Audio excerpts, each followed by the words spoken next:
And we find this in Mark chapter 6, verses 17 and following. And here we read about 4 people in this context. We read about John the Baptizer, Herod, a woman named Herodias, and Philip. Now, Philip and Herod were brothers. And I think we're all familiar with John. John is a New Testament prophet. And so there was a love triangle between these 3 individuals. Herodias, again, Herodias was the woman. And then you have the 2 brothers, Herod and Philip. And we read in this passage, as well as the other parallel gospel accounts, that Herodias was married to Philip. And for whatever reason, she decided to leave Philip and go and marry his brother, Herod. That's a pretty cool thing to do to your brother, right? And that's what happened here. And so with those people in mind, notice what it says. And John the Baptist confronted this woman and Herod about their relationship. And that's where John comes into this. And so in Mark 6, verse 17, for Herod himself had sent and laid hold of John and bound him in prison for the sake of Herodias, his brother Philip's wife. For he had married her.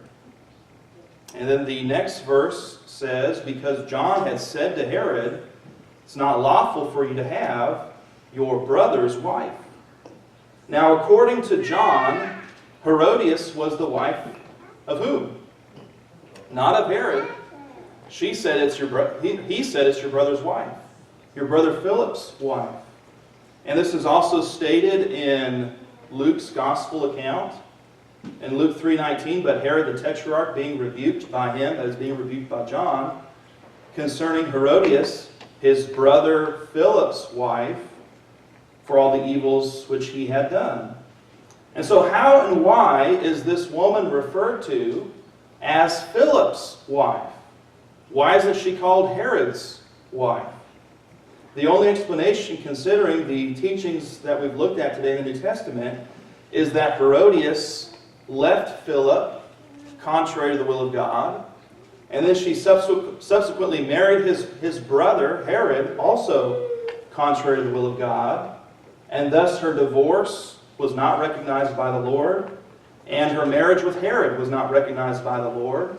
And that's why John, a prophet of God, talks about her belonging to Philip, his brother's wife.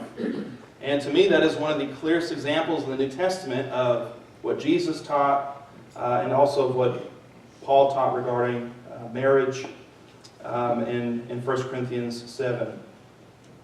The prophet Isaiah warned the people about those who would call things which are evil good. And he said in Isaiah 5:20, woe unto them that call evil good and good evil, who put darkness for light and light for darkness, who put bitter for sweet and sweet for bitter.